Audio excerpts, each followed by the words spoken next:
We shall start.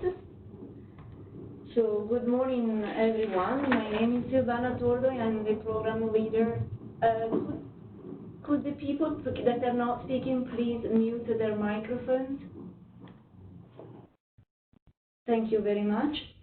So I'm the program leader for the ELLED Extractives-led Local Economic Development Program, which is a knowledge program hosted here with the Energy and Extractives Global Practice of the World Bank. For those that are new to these virtual gatherings, such as, for example, Felipe Guarevi, who is Market Development Manager for Codelco, and our colleagues from the Chilean Ministry of Mines, the ELLED Knowledge Program was set up in 2014 to tackle development challenges in mineral and petroleum producing emerging and developing countries. Initially, our focus was on furthering the understanding around local content policies and their potential to contribute to in-country value creation. The knowledge program includes the ELLED community of practice, which management relies on a very long-standing and super successful contribution of Engineers Without Borders Canada, Jeff Keipel and Kyla Debert. The CoP, the ELLED CoP, is one of the crown jewels of the knowledge program.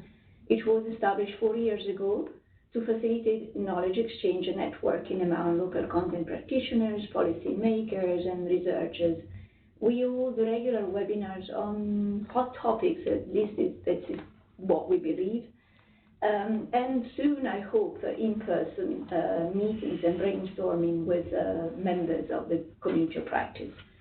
The knowledge program itself and the CoP, they are designed as incubator programs, meaning they have the ambition to push frontier knowledge in our areas of research, which is basically industrial policy in extractive industries. We then hope to use that knowledge to inform policymakers, industry practice, researchers, and very importantly as well, our own operation, our own lending operation and technical assistance programs. Our most recent research area looks at identifying ways in which extractive industries could become an engine for green growth in the countries of operation. And by green growth, we mean environmentally and socially sustainable growth, which does include the climate agenda, but goes well beyond it. Today, webinars would like to bring to the COP's members' attention the finding of a recent study that was carried out by the ELLED program in coordination with Deloitte. The purpose of the study was to identify ways in which the mining sector might not only contribute to in-country value creation, but to do so to support green growth. Without further ado, I would like to introduce our speakers. Sri Sekhar is a manager in Deloitte's International Development and Infrastructure practice and focuses on local economic development, infrastructure transactions, and developing governmental policies. Is the main contributor of the Building Resilience Report, which is the object of today's discussion. Sri will be then followed by Andrew Lane, who is a senior partner at Deloitte Africa, where he leads the energy resources and industrial practice, as well as the Monitor Deloitte unit strategic capability. And he has a very, very long professional career, 32 years, that he will kindly share with us today. He also manages the Deloitte Mining and Metals Value Beyond Compliance community of practice. And finally, but not last, John Mullally, who is the Regional Vice President for Sustainability and External Relations at Newmont Gold Corporation. His experience again spans several continents. He has worked both with the public and the private sector. He's been building partnership with government, indigenous communities, NGOs, and industry. Sri, over to you. You have about 10-15 minutes, please. Sure. Thanks, Silvana. Just allow me to share my screen.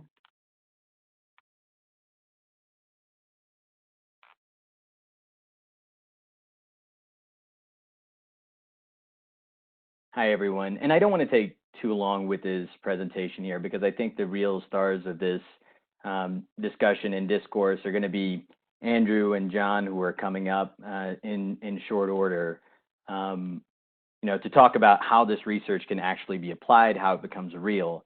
But I will take you through the scope of the research, the scope of what we produced, and a really sort of innovative charge that Silvana was able to, or Silvana charged us with producing a paper related to what is a new way to create shared value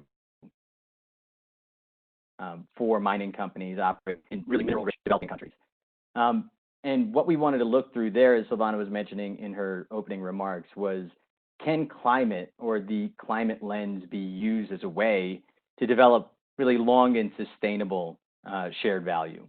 Because as our research produced, and you'll see across the bottom, we spoke to some very high-profile mining firms, whether it was IM Gold or Anglo American or Rio Tinto, and of course Newmont and Goldcorp, which is now conveniently one firm represented by John here.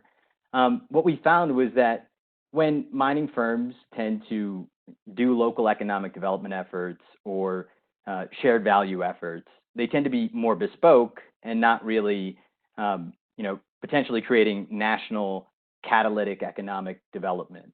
And we wanted to ask the question as to if you apply a climate lens to those types of efforts, can something happen in that regard? On the same token, we looked at whether governments can create policies that incentivize that type of behavior, that the climate activity that a firm would generally engage in rather than a purely compliance effort, can that be used to create new infrastructures that persist beyond the life of the mine into the country and really create sort of new green shoots of the economy within that country and diversify it in a way that without the mine might not have been there. So what we found, sort of moving to the right side of this slide, the concept that we were trying to generate was how can that lead to green growth? And the three particular sectors that we looked at were renewable energy infrastructure, sort of wind energy, hybrid solar, gas, and power plants that are sort of dedicated to a mine. We found a number of examples, but basically the three areas that we found to create catalytic economic growth or green growth were in the renewable energy sector, the water infrastructure sector, and the electric vehicle sector.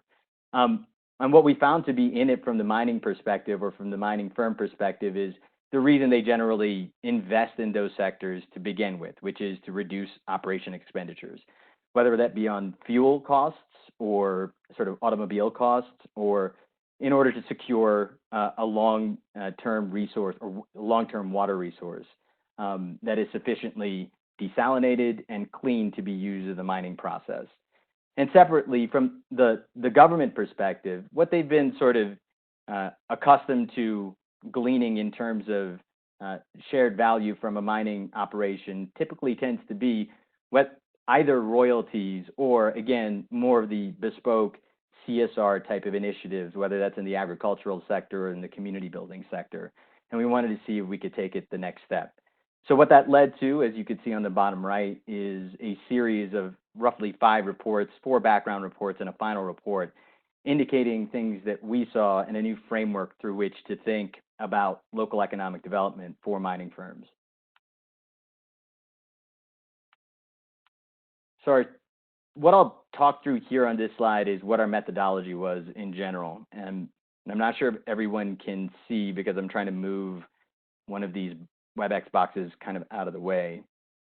So I hope that does the trick. We can see clearly. Great. So on the left side, this is how we begun the analysis, right? We wanted to find out where was the activity happening in terms of investment in climate-based or climate-smart investment or climate-sensitive investment in existing mining operations. And we didn't want to take a look at the mining sector as a whole. Instead, we wanted to divide it into subsectors with the knowledge or with the understanding that depending on the mineral that might be developed, that there might be separate processes that have a lot more energy intensity or water intensity that would motivate a firm to want to make different investments depending where on the value chain they experience the greatest degree of pain, whether from a climate perspective or from an OpEx perspective. So what we looked at was across 4 different subsectors: precious metals, ferrous metals, base metals, and construction minerals. And down the value chain, whether that's from the design itself and then planning ultimately for mine closure, and then different stages of operations, and then how broadly water resources are used. And we developed this sort of heat map, and that guided us in terms of, where to look for these initiatives. And what we found were, quite a wide array of different investments being made by mining firms, whether that's dry stacking tailings or, as I mentioned before, creating captive energy resources that take advantage of solar power, all in an attempt, for instance, with respect to energy, to reduce reliance on a highly volatile input to a mining operation. Similarly, what we found is in terms of the water sector, that mining firms would go through lengths to develop desalination facilities, and not just the desalination facility itself, but to transport the water sometimes, several hundred meters up a coastline from ocean, and then several hundred kilometers inland, in order to desalinate the resource to use it at the mine site. So we looked at all of these different activities being engaged in by firms, and what we found in general, that the 3 themes that I indicated at the outset, these were where the real potential occurred in terms of job creation, technology transfer, local procurement, et cetera. It was renewable energy, water infrastructure, and really some of the more exciting things that we heard about was the electrification of mining fleets. And what we wanted to do is think about how can we put this into a framework that when mining firms make investments or when policymakers create incentives, what would they want to incentivize? Where can investments serve a dual purpose? And what we ended up with is this framework on the right. So the outer rung in this framework really is indicative of where climate policy is now. It's sort of an auditing function and reporting function. It's all about, and Andrew will talk about this, roughly compliance, right? A bunch of compliance reports are filed with, the CDM or the local sort of environmental ministry or energy ministry at best. And it does not really sort of drive activity or investment behavior. Whereas if you look at the center, this is sort of what we call the social license zone or the local value creation zone. And what we found to occur here is, again, sort of bespoke activities that do make an impact in local communities, but is rarely felt sort of on a national economic level. But all these yellow triangles that we identified in this green growth zone is really what we found to be powerful in terms of new green growth activity, new economic activity within the countries where these mining firms were operating.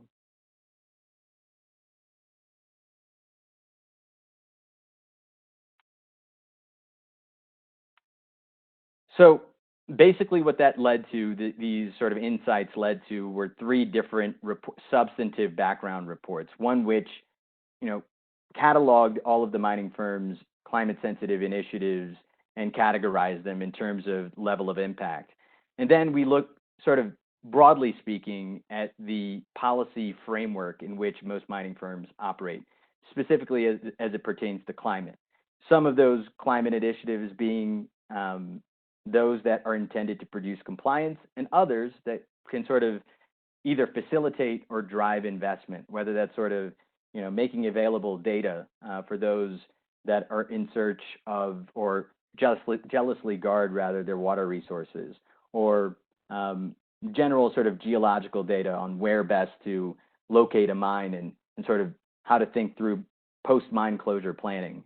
And then lastly, what we came up with is, I think what is most relevant to many of the attendees today are the case studies where we found the potential to be there, right? Because the broader sort of outcome or the broader takeaway from our research was that this type of activity is not sort of occurring with intent.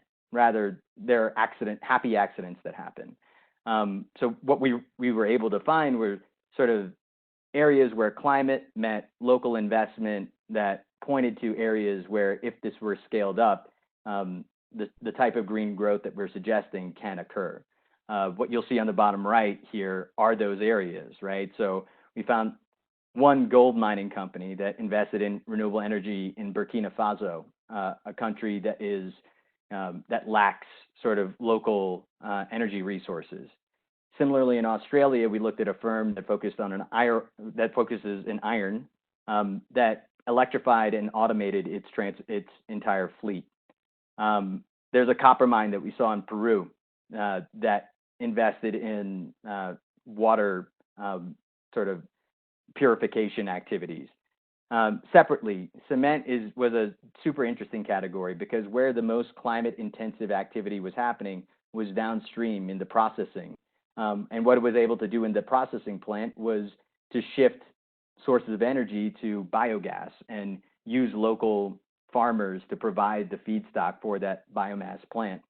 So those were a couple of very interesting cases that we saw, but again, still sparse, still looks nascent. And I think what the outcome of this could be, or this research could be, if taken on by whether government or private sector, would be ultimately to see some exciting new areas of shared value investment that don't occur sort of at scale today, but eventually could. But that, I think, encapsulates the thrust of our research. And with that, I'll hand it over to Andrew to talk about how this might be made real and sort of more what's going on right now in the field. Thank you, Sri. Let me try and share my screen quickly.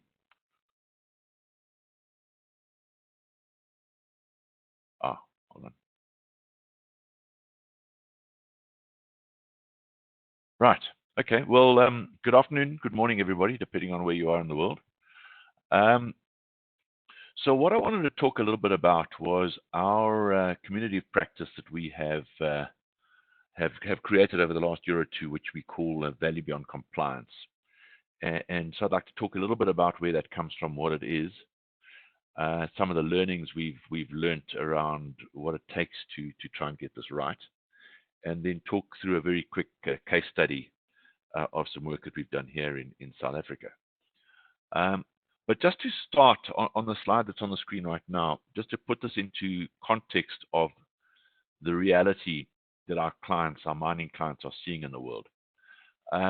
This comes from a report we publish every year. It's a global report called Tracking the Trends. We've done it now for 8 years in a row.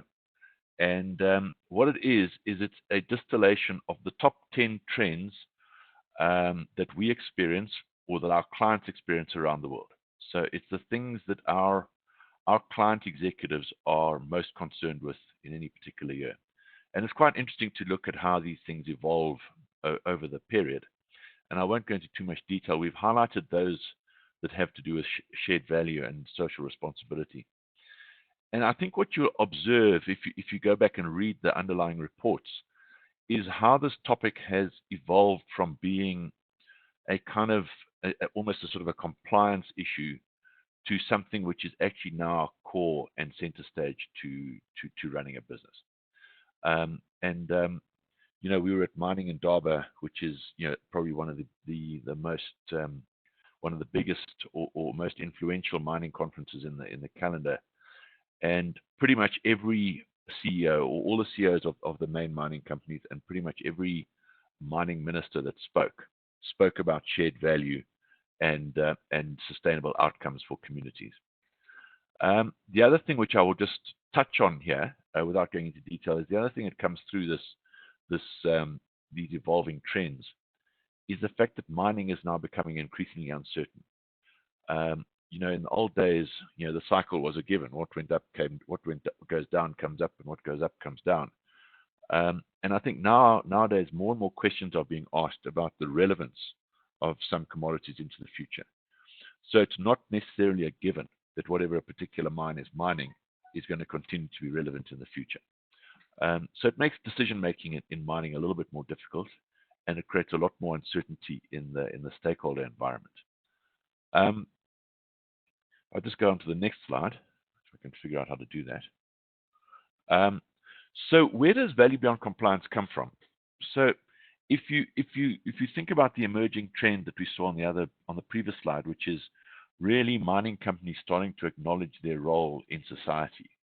And I think generally there's an acknowledgement in the world that business does have a role in society. Shareholders aren't the only stakeholders, and there are other stakeholders that have very real and valid expectations of business. And the extractives are very much at the forefront of that, because in many cases, because of the negative environmental and social impact that we create. And what happens in resource-rich countries is there's a sort of a complex set of conflicting agendas. All governments of resource-rich countries expect that their resource endowment would create economic and developmental outcomes for their country. Likewise, communities that have lived on top of these deposits, many of them for thousands of years, quite possibly having mined them artisanally for many years, have a very real sense of ownership over that resource. And obviously the investors and the miners have their expectations around earning a return. And everyone's interdependent. If you think about it, you need the mining company to bring the capital and the skills. You need government to provide regulatory access, and you need community to provide physical access. When governments look at this sort of set of trade-offs and try to kind of set the playing field, they do what governments do best, and that is they regulate. And what typically has happened is that the mining industry has complied, and or maybe they haven't complied, but a lot of what we've done in the social investment space as a mining industry is a cost of compliance. We do it because somebody told us to do it. And what you find is there's a tremendous amount of wastage in the system. Enormous amounts of money are spent and enormous amounts of time are dedicated into complying with what a government has told you to do. And the essence of value beyond compliance is if you change the lens a little bit and say, well, what if you viewed this as an investment? We're in this ecosystem where we're all interdependent. We all have contributions to make. We all have expectations. And we're investing this money into a system of which we are also a beneficiary. I think then if with that mindset, you may get a different outcome. And this is when I say investment into a system of which we are also a beneficiary. This is not philanthropy. This is not we give, you receive. This is we're in this together. We all have a contribution to make. Here's what we can do, and what the contribution we can make into this system, and be clear about why it's valuable to us to be part of that system. But likewise, all the other parties have a contribution to make and an expectation of what they can get out of the system. On this slide, we published a report earlier this year, in which we sort of set out some of our learnings around what we think it takes to be successful in this kind of endeavor. And I'll go through them very quickly. The first one is understand the complexity of the stakeholder landscape and engage thoughtfully and proactively. The stakeholder landscape, wherever you go, and this is not unique to African countries, is enormously complex. None of the stakeholder groups that we refer to are homogenous. Government, who is that? Local government, regional government, national government. The Department of Labor, Department of Minerals, Department of Energy, and even within governments there are political divide, fault lines and personal agendas and all that kind of thing. So it's important to understand the complexity. It's important also to go out there in the spirit of trying to understand and trying to really get to grips with what the real issues are and the real needs are in a community. As an industry, we have typically been very good at going out to engage when we have something to say, but we've been less good at listening and understanding and then crafting interventions that really do hit the genuine needs and aspirations of the stakeholders.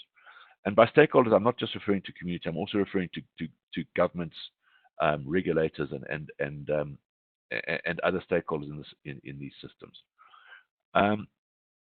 Be serious about localizing procurement. I think, and this is from a South African perspective, that we have, in this part of the world, we've been overly focused on ownership. And I think that if you look at the amount of money that the mining industry spends on procurement, that there is a big opportunity to drive local procurement. And again, one's got to be careful here, because at a country level, local means something different to a national government than it does to a local community. And what you don't want to be doing is shifting jobs around the country and just shuffling the chess pieces. But there are real opportunities to create jobs in a local community that on stuff that might otherwise have been sourced from international markets. That's the big number in the equation, and I think it's an area where as an industry we can do more. Embrace diversity and inclusion.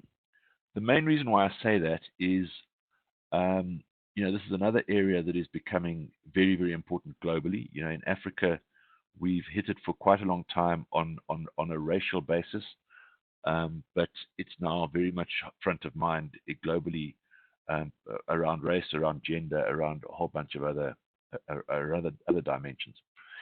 For me, what's important here is if you look at what the value of diversity is, as opposed to just complying with a target. The problems that we're trying to solve in this sphere of sort of social impact around mines have been around for a long time, and lots of things have been tried and lots of things have been failed. You talk to any mine manager, any mining CEO, they'll point you to all of the projects that have failed. And I think if we want to really create impact, we need to come up with new and different solutions and think innovatively. And certainly in the work that we've done, we have seen the value of having diverse teams working on these issues and bringing different perspectives. Anticipate and influence a regulatory environment. I think the industry has now kind of woken up to this. We don't have to be takers of the regulatory environment. We do have a seat at the table, particularly in countries where the extractive industries are a major contributor to GDP. And it's much easier to take up that seat if we have been doing the right thing in the social space. Measure social impact in simple terms that are understood by each set of stakeholders. If you go back to understanding the complexities of the stakeholder environment and really understanding needs, I think we often don't get credit for what we do because we don't talk the language of the people that are intended to be the beneficiaries. And what I mean by that is we have historically been very good as an industry at talking about how much we spend. We've been less good at talking about the impact that we make. And you can do calculations like social return on investment and all those good things. Those are fine, and they serve their purpose in a boardroom or when you're talking to risk committees and investors, and at a high level you want to see whether we're moving the dial in one direction or another. But those metrics don't mean much to a government or to the people who live outside the gate. And our point of view is that if you really understand what government in a country cares about, and if you really understand what the community outside the gate cares about, and report back in those terms, I think one's more likely to get a positive outcome. And the sixth one is collaborate regionally. All bodies are where they are, and generally, as mining companies, we have neighbors, and there are often several mining companies mining in the same region. And if you look at how we intervene and the projects that we do in the social space, it's a scatter plot. We're all doing our own things. We're all duplicating, reinventing the wheel, and not getting the kind of impact that we could get. And really, what we're saying here is, if we collaborate as mining operators in a region, focus our efforts, agree on priorities, pool our resources, not all of them, but pool resources, focus efforts, and target a few big outcomes where we can work together to move the needle on something, I think one gets a better better outcome. So that's kind of the method or the framework and some of our thinking around what it takes to make it work. The Northern Cape case study, just for orientation, I mean, the Northern Cape is a mining region in South Africa. It's an iron ore and manganese mining region, so bulk commodities. It's very arid. It's quite far from the sea. It is on most of the metrics, be it the socioeconomic metrics, be it education, healthcare, poverty, you name it. On most of those social metrics, it comes second to last, or last against other regions in South Africa. And so we worked there with four big mining companies, and we looked at the accumulated spend. Now, I mean, this is South African rand, so some of you on the call might think the numbers are small, but for the kind of numbers they're spending on social spend, you could sink a shaft. Maybe not a shaft, but you could do a significant major capital project. And if you think about the amount of diligence that we put into a capital project relative to the amount of diligence we put into our social spend, it's very, very different. And what we see when we look at the portfolio of projects across the four mining companies is a lot of projects that are successfully delivered but made no impact or little impact. And those are things like education, skills development, healthcare. And there's a reason for that. Mining companies aren't good at that kind of thing. You'll see the projects in the top right-hand corner where we did deliver successfully and make impact are mostly infrastructure projects. And the reason for that is those are the needs that generally present most obviously in these communities. And they're also the things that mining companies are good at typically. We're very good at making roads and putting in pipes and things like that. And you also see bottom left a cluster of enterprise and supply development projects, which I think is one of the areas where there's a lot of money to be spent and where one can make a greater impact. What we did, just very, very briefly on the left-hand side, are the mining companies that participated. We embarked on a very structured stakeholder engagement process where we engaged with municipalities, community groups, business forums, young people, faith leaders, a variety of different stakeholders. And we facilitated a process towards a shared vision of the future. And we have quite a clever model that we use to codify that. Shared vision and then a baseline against which to measure progress. We then, did a whole lot of work around, if these four mining companies were to do something impactful, what would those things be? And this is these are things that have come out of the stakeholder engagement as well as the research and the innovation process that we ran. The first one was what we called sustainable industrialization. And what we did here was we looked at the participating mining companies. We looked at the projects, the social projects that they currently have in progress, and looked for collaboration opportunities. We looked at their procurement spend and looked at opportunities where items could be manufactured in the local community. We also looked at some of the other value chains. The obvious one in that part of the world is agriculture. And when I say agriculture, we have to take an industrial view of agriculture in this context, as opposed to subsistence agriculture. Subsistence agriculture is not going to create any significant step changes in social outcomes.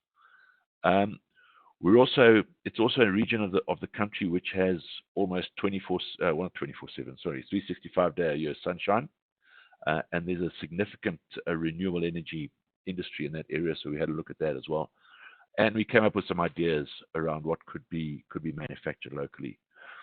We had a very close look at skills, because skills is a big issue in that community. And the obvious opportunity to collaborate was around bursaries. All of the mining companies have bursary schemes, so obvious opportunity there to collaborate. The big opportunity, more of a medium-term opportunity, was around artisan training. And the immediate need there was, when you bring skilled labor in from other parts of the country, it creates a lot of hard feeling in the local community. The argument you get back from the mining companies is, well, we take applications from the local community, but we can't find people that meet our requirements. So that artisan intervention is really about, let's go back to the people who didn't quite make it and figure out what intervention we need to make to actually make sure we have a population of people that can do value-adding work and meet the mine's requirements. The third category of skills and education is the vast population of kids who drop out of school or don't finish school with sufficient education to go to tertiary. And really, the view we took there is, we're now in the digital economy. If you bring broadband internet into these communities, yes, it's potentially a jobs threat from a modernization of the mines point of view, but what opportunities does that bandwidth give you to deliver learning, deliver healthcare, and for young people to make livings for themselves in a very different kind of a way? And then connectivity was the third. And it's interesting, as we went through the shared vision process, connectivity came up almost everywhere. And I think it really highlighted to us the value of people being connected to each other and being connected to the outside world via the internet. It's also it's a critical part of delivering the first two items that we spoke about, the industrialization and the skills for the future. Simply put, one of the big reasons for discontent in these communities is lack of transparency. What are the procurement opportunities? What are the job opportunities? Who's getting them? What do I need to do to comply? Who are the local suppliers? Who meets the requirements? Who doesn't? Have they met the requirements for one of the mines? In which case, maybe the other mines can respect those requirements, and so you go on. And the last thing we are busy doing is developing and putting into place the collaboration vehicle to continue this into the future. Because what we've done up to now is a point in time. We have a bunch of people who have come into the collaboration, but we need to keep that one going, and we need to keep expanding it. Likewise, the innovation process of sourcing project ideas and kicking off new projects also needs to continue. On this slide is just a high-level view of some of the ideas that came through the process. The ones that are highlighted are the more immediate intervention areas that the mines are quite keen to push ahead with, but there are a whole lot of other items in there, and there are some quite bold ideas in this. If you look into the top right-hand corner, manganese is a component into cathodes of lithium-ion batteries. Obviously, that's not a CSI initiative. That extends way beyond the capabilities of the mining companies. But that's a project that, properly scoped and properly designed, should be able to attract capital in its own right and deliver a return to investors, while at the same time creating an impact. And I mean, on that point, I think it's important to note that all of the job creation and procurement type opportunities that we worked on, our point of view is those businesses must compete on their own 2 feet. They must be competitive in their own right. They can't be dependent on a soft contract with a mine. They have to compete. They have to compete against local competitors and regional and global competitors. Otherwise, the economic equation doesn't wash. This is just a snapshot of the model we use. It's really a model that just kind of encapsulates the complexity of what it takes to break the cycle of weak development in these communities, and it allows us to plot, where the different stakeholders see what the different stakeholders see as being important. It allows us to plot what contributions the different parties can make, be that the mines, the municipalities, or other organizations. And the final slide, because I think I've used up more than my fair share of time, really talks to the stakeholder landscape. You will never get all of the stakeholders into the top right-hand corner of this framework, But I think that we can say during the period of during the period to date that we've been working on this, we have seen a demonstrable move from bottom left around to top right. So that's just a summary of Value Beyond Compliance, summary of the Northern Cape project. I'll leave it there, and I'm sure we can take some questions after John's presentation. Andrew, thanks very much. Yes, you did use a fair bit of time, but it was all worth it. So we learned a lot, and we do have some questions and to discuss later on. But now let's hear it from John. Thank you very much. Can everyone hear me? You can hear me fine? Yes, perfect. Great. Thanks, Andrew. I appreciated that framework that you just showed. I think it'll align nicely with the example that I'll share in a moment. Just before I get going through the slides, I'd just like to mention a number of things just based on the comments up to now. I think one of the things, in thinking about the report, some of the conclusions, and some of what Sri and Andrew have said, I think some of the approaches that the industry has been taking, and specifically Newmont Goldcorp, and I should say too that as Sri mentioned, Newmont Goldcorp was formally merged as of only April of this year, and prior to that I was with Goldcorp, so my experience on the Goldcorp side is quite a bit more. But having said that, I think from a values and a culture point of view, the companies are very, very, very similar.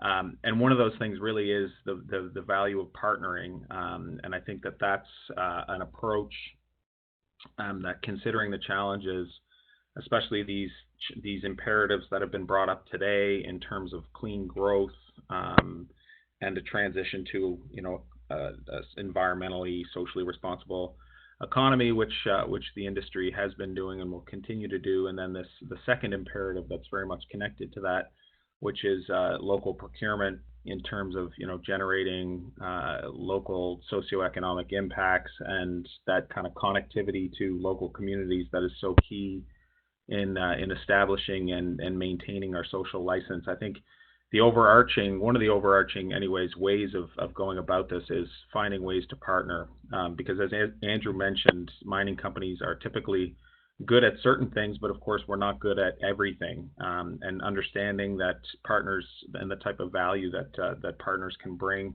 to this, I think that's extremely important.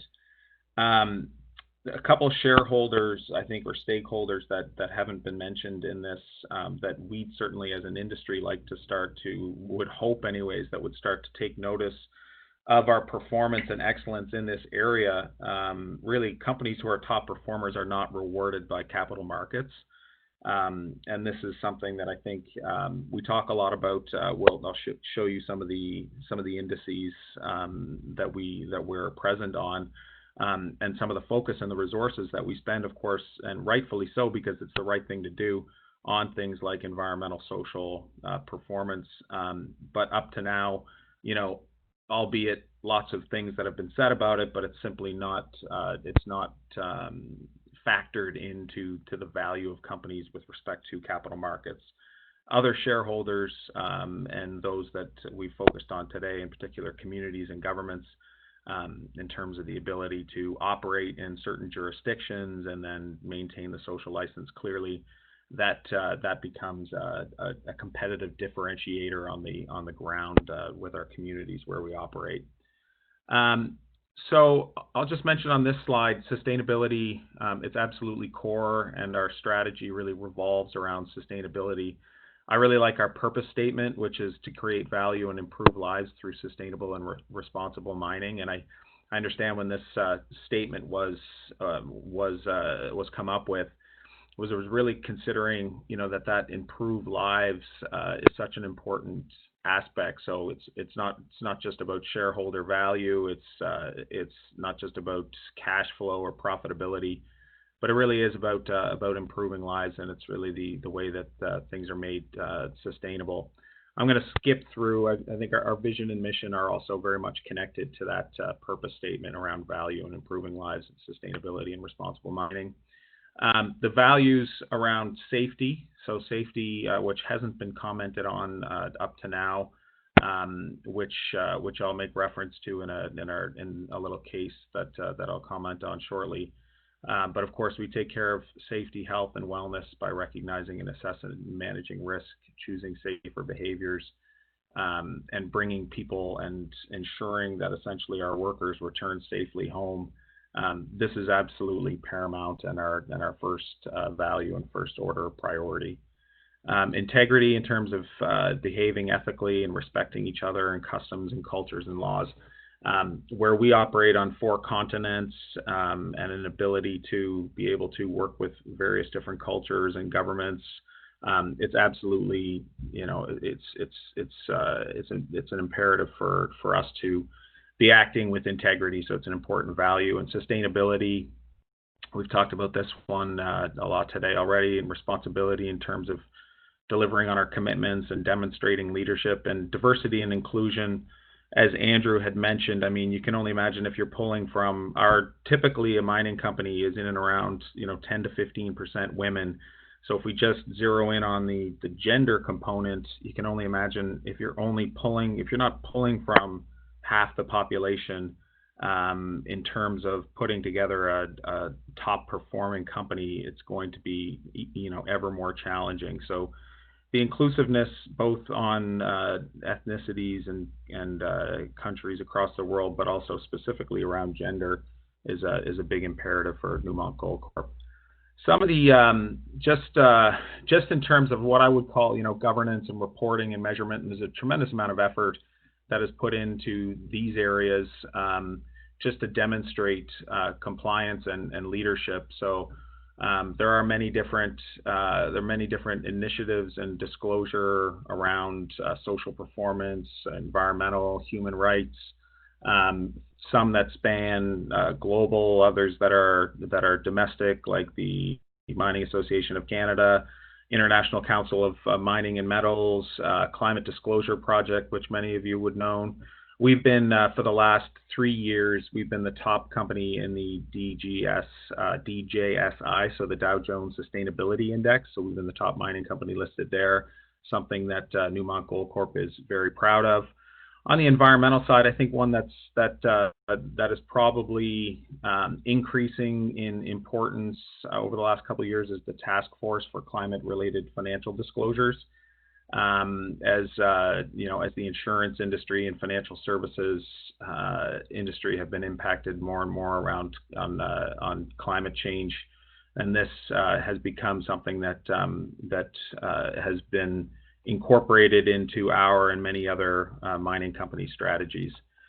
In terms of where we operate and just the general types of things that we're focused on, we have 24,000 people working on 4 different continents. So in North America, as mentioned, I'm the Vice President for Sustainability and External Relations for North America, which includes Canada, the United States, and Mexico.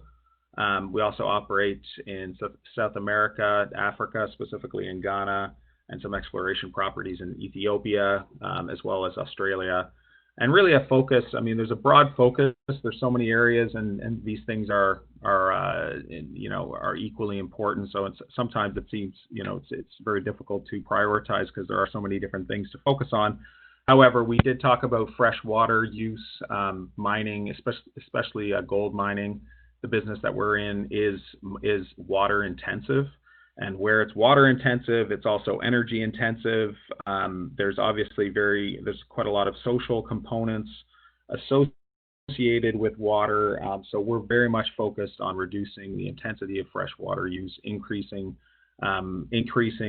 supply of fresh water to communities where we operate, and minimizing through the use of technologies, minimizing use of fresh water and increasing things like the rates of recycling water.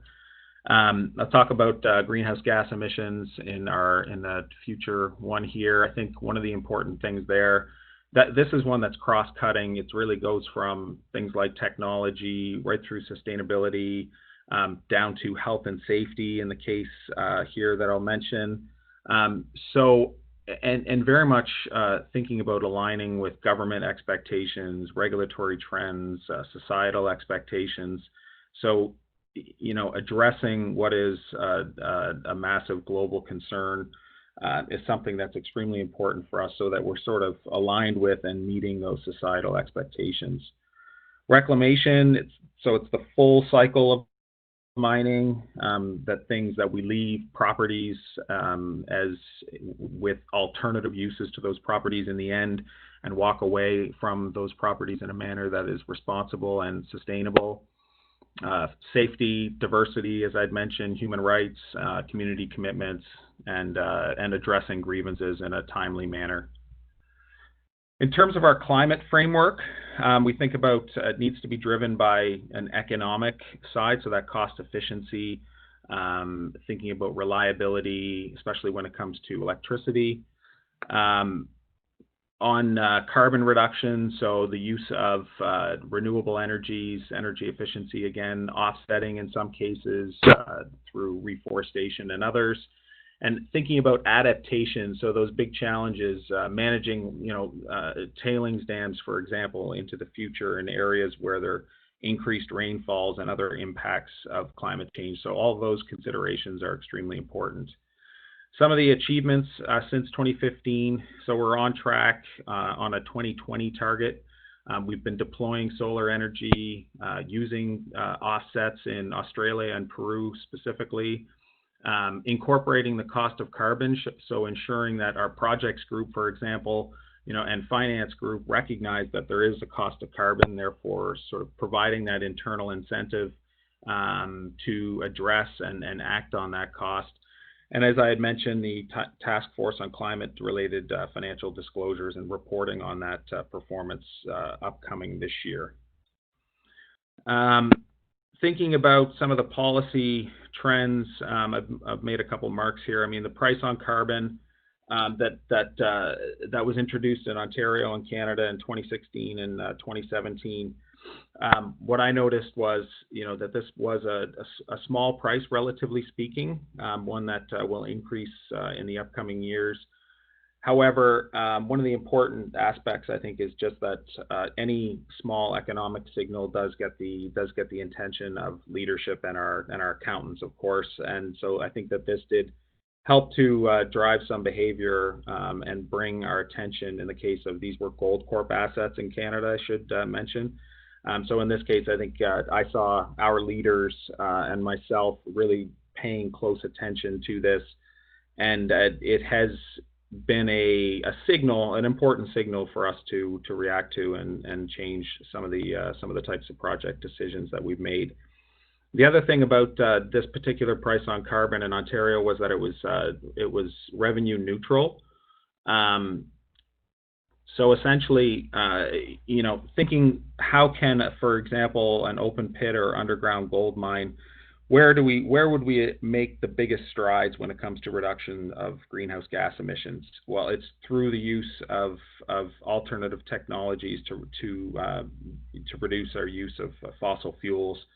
So essentially, it really is around technology and fuel switching in favor of, be it natural gas, for example, instead of diesel, or if it's battery electric vehicles, it could be trolley assist vehicles that make use of the electricity grid. So in these ways, it really becomes a question of changing technology, which requires investment, which requires partnerships with suppliers. So where there was, in our case, a couple opportunities to make use of this recycled revenue to put towards alternative technologies, then it served as I think that was an effective policy in the case of Ontario and Canada. If I think about other jurisdictions and policy that can drive clean growth, considering 50% of our global emissions come from coal-fired power, what are the policies that are driving that transition? And ultimately, mining companies, we're very energy intensive. However, how much can mining companies influence the energy mix when it comes to a national utility, for example?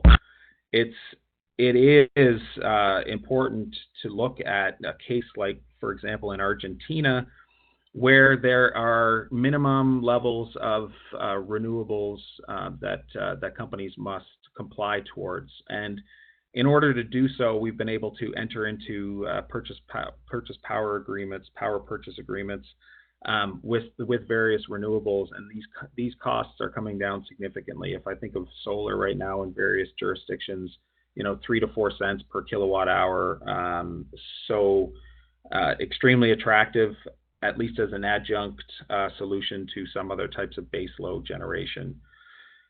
Diesel, I should say remote sites become ever more complex, I think.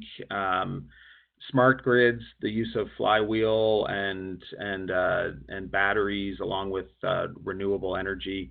These things are still, those aren't economic just yet. In some cases, in Canada and other jurisdictions have provided incentives and grants to support mining companies to take on these types of projects. An interesting initiative, and I think that is extremely promising, is small modular reactors in places where it would be, next to impossible to run power lines. And for smaller projects, especially when you consider mine lives of say 5 to 10 years, a small modular reactor that could supply between 5 to 10 megawatts is extremely attractive, especially again where we're able to do something in partnership with a utility company, for example. So we don't have to operate. We're not in obviously mining companies are not in the nuclear energy business. But to imagine that you could have a utility company that could operate such an asset alongside, the really interesting part there though is that is the public, and are we willing to accept a nuclear-based solution to fight climate change, or are those things in some way contradictory to one another? Just looking, I'd like to leave lots of time for questions, and it's already 30 minutes to the top of the hour. Borden is what we refer to as Mine of the Future. It's a project in Northern Ontario, and it's one where I think the impact of those said policies, the ones that I'd mentioned in Ontario and the recycling of some of the cap and trade revenues, also partnering very closely and really determining that the vision for this mine site, which is again connected to the utility, so which already has a very low carbon footprint. Most of the power in Ontario is either nuclear or hydro, but determining up front that this was in fact going to be the mine of the future, and there is some risk associated with that, and I think some of the implied risk are things that in the mining industry are often quite risk averse. But what we have done in this case is really partnered with government, partnered with suppliers, and done more than just essentially been order takers when it comes to suppliers. Traditionally, technology is not necessarily something that mining companies have been very active in dictating or challenging suppliers. And in this case, we challenged our suppliers to meet certain sizes of vehicles. In this case, the big challenge is a 40-ton truck that would be battery electric, but then also worked very closely and collaborated with these particular suppliers. Just some of the specifics. I think it's interesting to consider, if we want to think about local impacts and the importance of taking care of our local workers and communities. In the case of underground mining, when you're burning diesel in an underground environment, you're emitting what's called diesel particulate matter, and diesel particulate matter is quite dangerous for human beings. So in eliminating the use of diesel in the underground environment, you significantly improve the working environment. And we've done some surveys thereafter where it's been interesting to see the types of reactions from workers and the degree to which they enjoy coming to work even more. The tonnage of greenhouse gas emissions, things like the fuel reduction. In fact, because you use that much less ventilation in order to ventilate the underground environment, you save a tremendous amount of electricity, in this case 33,000 megawatt hours per year. And I'll just skip to the bottom there. I mean, the total OPEX savings of somewhere around 9 million, not including health and safety benefits and the productivity gains. The productivity gains are actually quite interesting when it comes to battery electric vehicles, because a diesel engine is, from what I understand, I think often often the figure that's thrown around is 20% energy efficient. So essentially, only 20% of the engine of the energy from the diesel engine is used for the actual task, whereas 80% of that energy is lost through heat loss. Whereas the battery electric vehicles are much more energy efficient, and the use of that electricity towards, the moving or the hauling of rock is a much more efficient way to do the task. These are things that, again, only by taking risks on these types of technologies and by challenging suppliers, then these suppliers will then run the numbers and begin to understand the impacts and the benefits of these numbers as we go through it. And so that, by essentially being a catalyst to that type of change, I think it's something that that mining companies have the possibility of doing. In this case, I think in Northern Ontario, there's already a fairly strong supply and services network there, but it's been interesting to be witness to over the last 3 to 4 years that by one company making a choice, what that has meant for that supply chain cluster across Northern Ontario. Now we see one of the leading battery electric vehicles is a company that's based in Northern Ontario. There's actually a battery supplier. There's a couple of what they call integrators in these areas that have popped up. And so by making some of these choices, it really has begun to strengthen and modernize the local supply chain. So really on a demand side basis, can have quite a bit of impact in terms of the supply chain and the skills that come up in the local area. So in terms of the overall benefits, we talked about the safety, environmentally friendly, of course, the reduction of the carbon footprint, and better community partner, the noise, for example, the reduction in noise, the difference between a battery electric vehicle, for example, versus a diesel engine is significant, and these trucks can make significant amount of noise. You can see the picture that they're actually on the lake. On the top side of that picture, there are a number of cottagers, and so the noise can travel all the way from that mine site to the cottagers on the lake. So being able to minimize and mitigate those types of impacts is extremely important. And just specifically on some of the local partnering with, in this case, with Borden, First Nations are partners of ours at all of our mine sites. They're the Indigenous people in Canada, for those who are not familiar with First Nations in Canada. There is often a deficit of human capital in these types of communities, historic reasons and things that would take much more than the next 24 minutes to discuss. However, new technologies, when it comes to sort of, transitioning to lower carbon economies, so which imply newer technologies, can also imply new skills, and then can also, to me, imply, opportunities for the local communities. And what that has meant is, for example, with a Swedish supplier of our battery electric vehicles, we've had agreements with this particular supplier in terms of the numbers of people from the local communities that would be employed to service the battery electric vehicles. And these aren't traditional mechanics. These are new. They're more like electricians to service these types of vehicles. So it's begun to lead to new types of professions for these communities. Some of that, though, does, I think, what I would refer to, in the business development and the employment and training, does require some fostering and working with those communities. I wouldn't say just yet that they're at the level of some of our other suppliers, but by fostering and working with the local communities, I think it's an important way to build that local capacity, and then we see the value of this type of work into the future. So I think at that, maybe I'll just leave it there so we can have some time for some questions from the group. Thanks, John and Andrew and Sri for the really interesting points that you raised in your presentation.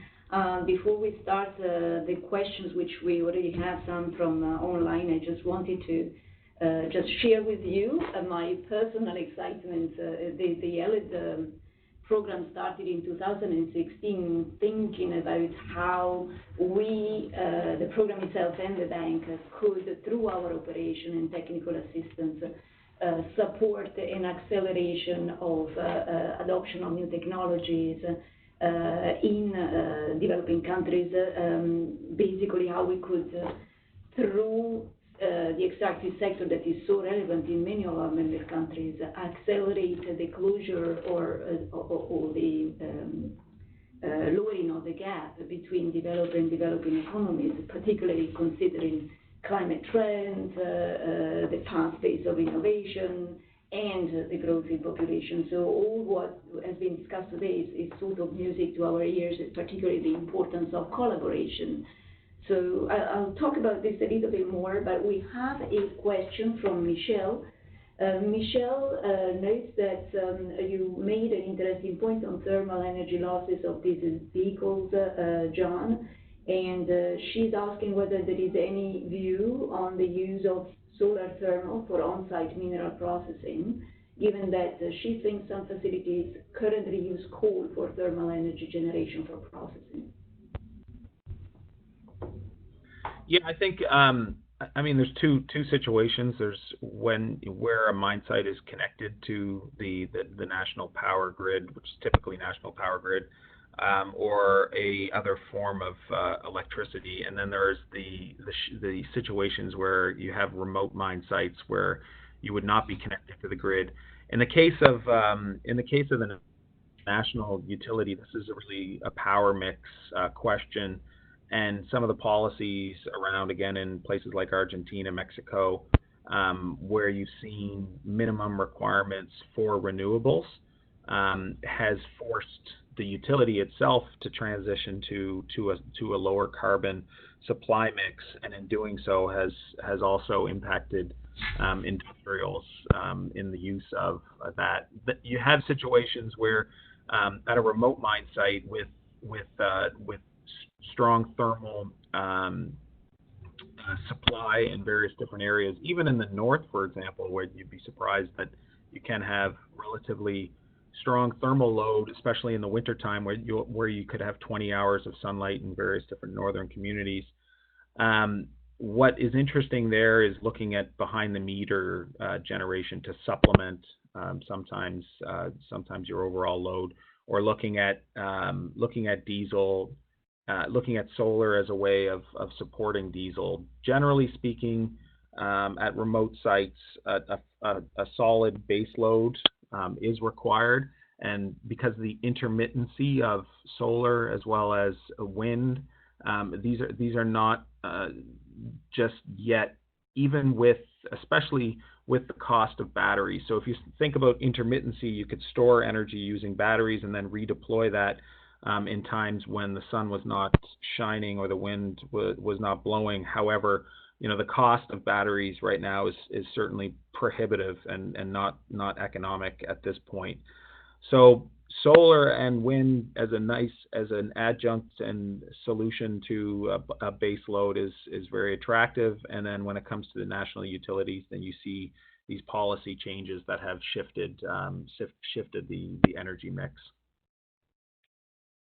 Silvana, if I could just jump in as well and to shamelessly plug our work here. One of the case studies we looked at was a gold mining company in Burkina Faso using a hybrid solar HFO plant to provide captive power, yet also be grid tied, so producing a surplus and providing it to the grid as well. So it's an interesting case study to look at. That's excellent, and as I had you on the spot, Sri, in your presentation you touched briefly on one of the findings of the study.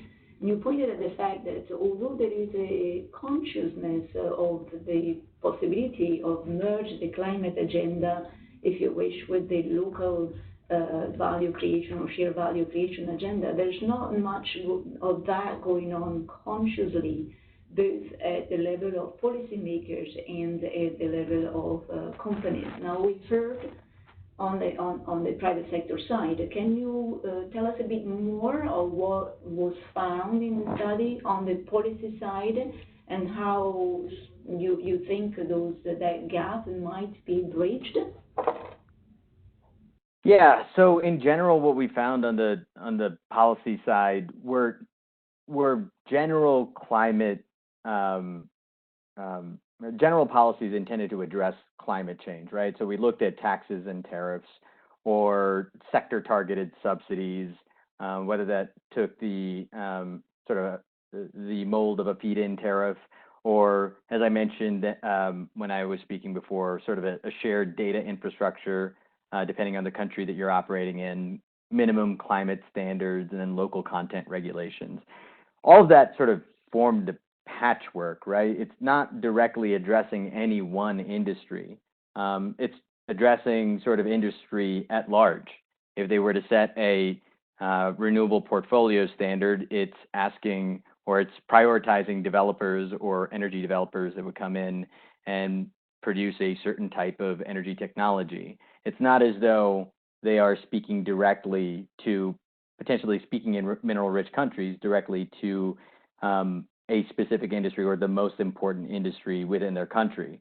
They're following best practices, and it sort of ends up where, Andrew was talking before, more or less ends up being sort of a compliance agenda as it relates to unrelated industries, and separately sort of tracking and doing the best they can to boost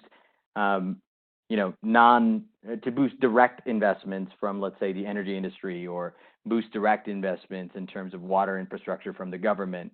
But it's not linked to, again, the primary industry in that country, where they could be making that link a lot better. And I think that's one of the gaps that we found. It's advanced to, or climate policy is advanced to quite a late stage, and there's an opportunity there to use it as a sort of industrial policy, but that link right now has not been made. Right, and I think you had found at that point that was mostly an institutional matter, right? Because normally INDCs and climate policies are communicated and developed by the Ministry of Environment, Foreign Affairs Ministry, while the local content is Ministry of Energy, Ministry of Mines, and sometimes the Ministry of Industry.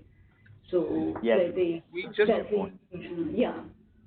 Silvana, it's John Mullally. We just have to be cognizant of again of mining companies being an agent, one of many agents, and that again, going back to the point around partnering, certain things that we do well, and there is a tremendous focus in this area of social and environmental growth, but nevertheless, I mean, there are other actors in the mix, and in some cases, there's a almost a national government type responsibility in certain in areas, which is a responsibility that we take on because of the nature of the work and the impacts that we have. However, companies are simply, we're not necessarily resourced to take on every single one of these types of things without effective partners in the mix. So there is, there's a responsibility, I think, on other organizations, multilaterals, governments, NGOs, etc. I do agree and perfectly with what you say, which was also underscored by Andrew, right? That the value of collaboration. Andrew mentioned collaboration in the region, within the region. I would wager that the collaboration, considering new technologies and their pace, may actually go beyond the region. We'll come back to that because we have now Daniel Toledo, who's asking a question from any one of the speakers what has been the main barrier that you have found in your experience in order to change the mindset and focus on renewable energy resources, or for instance, CapEx impact on changing electric fleet? And on the opposite, what are the benefits of such decision? Do you want to start, John? So just repeat the question, Silvana. Yeah. So Daniel is asking what has been the main barrier found in your experience, in your company experience, in order to change the mindset and focus on renewable energy resources, or for instance, on capital expenditures impact on change in electric. I think you talked about the benefits before, but the main barrier. Yeah, I mean, I think what would I say? I think one significant barrier has been cost. So, in the absence of things like feed-in tariffs and incentives, some of these renewable opportunities in some cases haven't been economic. Now, that has quickly changed, and I think in particular in the case of solar, and we've seen contracts for power purchase agreements down to about 4 cents per kilowatt hour in various different jurisdictions. So at that point, it is extremely competitive. I think in the case of remote mines that we operate, the challenge has been, again, the intermittency, and so the need for a base load in order to meet the industrial requirements of our operations in those areas means that solar or wind could be part of the solution, but is not necessarily the solution. And then I think it's been around, the big thing is around leadership. I think there's an importance that mine sites and operations individually, I don't think will react to these types of opportunities without leadership and a vision for inclusion of renewables and a transition to a low carbon economy. And so those things have been happening at a similar rate, let's say, as countries have been willing to address the climate imperative, which has been extremely slow, as we know. I just to add to that, in regulated markets, I think one of the biggest sort of determinants of success or otherwise is the regulatory environment. Feed-in tariffs and also the ability to feed energy back into the grid. Yes, indeed, Andrew. And as you are there, I wanted to try and expand Daniel's question, going beyond the renewable energy. In your work in the Northern Cape, which is, relative to other areas we work in, is relatively advanced, I would say. What, if any, barrier or concern have you been facing or noting with regard to adoption of new technologies in areas where clearly employment is a critical concern? So, there's a lot of talk in the mining industry about the threat of modernization, and particularly in this country where unemployment is quite a big issue, and the mining sector is one of the bigger employers. So there is a lot of concern out there that as mines modernize and digitize, that jobs will be lost. The literature and the research that's been done suggests that the onset of digitization will actually net create jobs. Okay, so net there should be more jobs.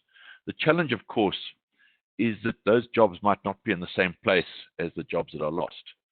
So it's all very well to say, net we have more jobs, but if a particular community is a net loser of jobs, that becomes a difficult issue. And I think the response has to be, what are the opportunities that digitization creates for young people to earn incomes for themselves? And I think one has to really just take a really, really innovative look at, we're going through a revolution here. It's very similar to the first industrial revolution. where we need to think of how to use the technology to create alternative opportunities for people other than the ones that might be obvious. But it's certainly in this part of the world, it is a big debate, and the trade unions do have quite a lot to say about it. Excellent. While we wait for our members to ask questions, maybe I'll throw in something again on the table for all of you.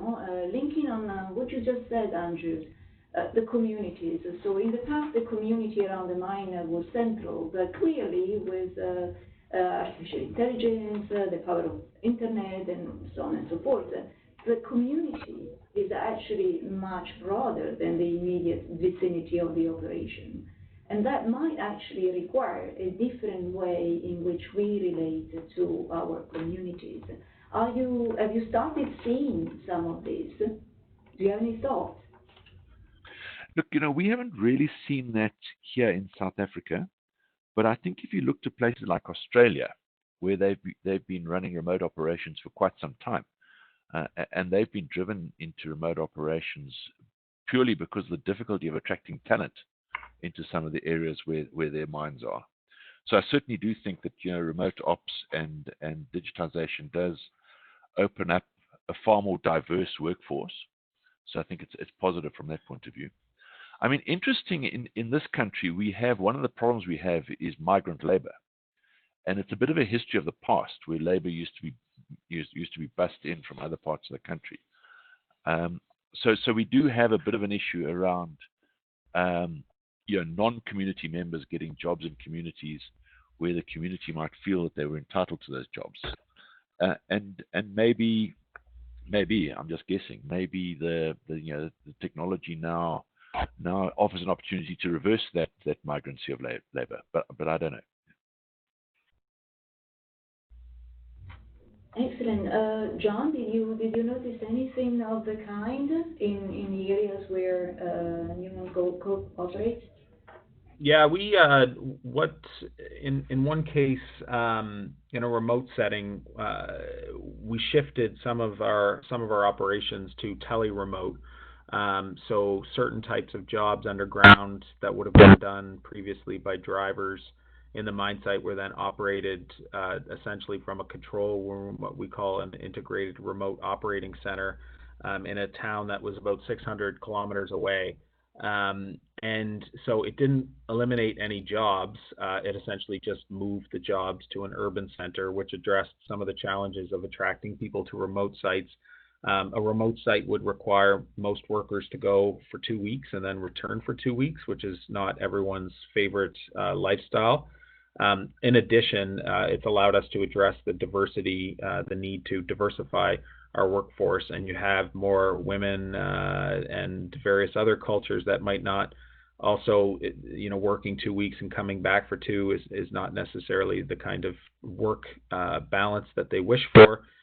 Therefore, moving these types of jobs to a remote center in an urban setting has opened up those jobs for different types of people. Quite interesting. It sounds to me that this could be a good area of focus, because it's true what we are saying, that it opens up opportunities. It may even avoid, let's say, immigration in operations area with all the problems that are associated with it. But at the same time, it changes the relationship with the immediate community. So all that paradigm might need to be looked at with fresh eyes. Community members, can you ask some questions? I don't want to monopolize the audience, and you guys know I can do that. So please ask questions. We have another 3 minutes, so unless you want Silvana to keep asking questions, please. Maybe. It's a Friday, right? It's a bad day for webinars. Yeah. Maybe yes. One small question. Sure. If you allow me. Yes, at the beginning you explained sectors of the mining that you were looking into this analysis in the methodology. why you didn't choose coal mining? Was on purpose of it was found as a contradictory with the goals of the study, or because there is a lot of things happening in the coal industry? So you're asking discussion to me or to no, three? to the team. Okay. Yeah. 3 is all yours. Thanks, Silvana. So I do think that it was antithetical to sort of. Sorry, I'm getting a little bit of feedback here. Is that better? Oh, yeah, I think that's better. So I do think that the rationale for this, and we raised it at the very beginning of our research project, as to whether we should look into coal. And I think the idea was twofold. One, it was a bit antithetical to what we were doing in terms of trying to place a climate lens onto local value creation. And then two, the idea of bringing up coal seems to be a bit of a loaded topic. The worry was, were we to include them along with the other sort of 4 to 5 subsectors that we were looking at, I think the audience would probably focus in on that element more than any of the other, points of research that we had. So I think it was best left to not discuss that. But the point is well taken that, there are many opportunities presented in the coal mining sector. There are entire countries that are whose energy is dependent on the coal mining sector. So there are certainly, again, opportunities there, but I don't know if the risk of discussing that particular subsector in this paper was worth the reward. Yes, excellent. So it seems that today our membership is a little bit timid. We don't have more than 2 questions from the members, but as usual, we will post on the Community of Practice the recordings of this webinar, and we will start an online discussion on whatever topics that were discussed today the audience might wish to continue discussing. Since I have a minute, I take this opportunity to, tell everyone that as a follow-up to the Building Resilience report, the same team is looking at honing into some practical lessons. We are looking at institutional mechanisms that might facilitate this cooperation that seems to be elusive across all the partners and across borders. And we're looking for case studies and volunteers that want to work with us. So the call is open. We'd like to come up with a follow-up, very focused piece by the end of this calendar year. So the call is open to everyone on this webinar to suggest ideas, volunteer, suggest pilots, and so on and so forth. Kyla, do you have any last word?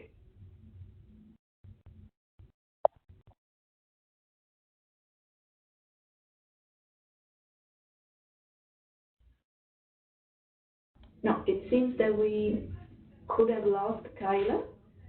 So I guess it's time to thank everyone for participating and sharing so generously your experience. And your phone calls.